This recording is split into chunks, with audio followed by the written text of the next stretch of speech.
It was a collaboration between the Bowling Green Noon Rotary Club and WKU's literacy education program that resulted in dozens of tornado victims getting individualized book bags, and the timing couldn't have been better.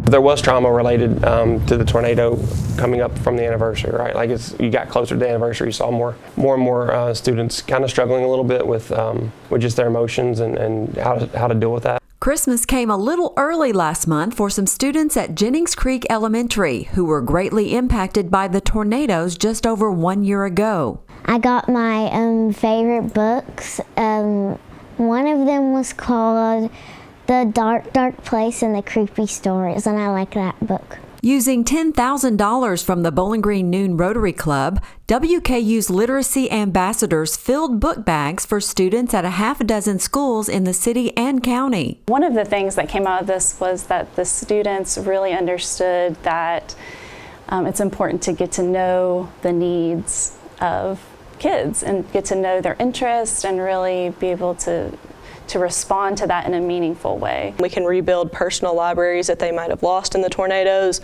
or just like get their mind off of it, that traumatic event, and help them move forward. Jennings Creek Principal Cody Rich says it was even more special that the ambassadors worked with school librarians to choose books each student would love. I was flabbergasted that it was individualized. Like I didn't know they put in all that work and time to make sure that those books were individualized for each kid. Second grader Rose Hadi says she was happy and grateful that a Junie B. Jones book was included in her bag. It's like learning how to make you read because it's like a lot of pages. There's power in books for learning, but there's also power in books for healing. And so I think that this project did all of those things.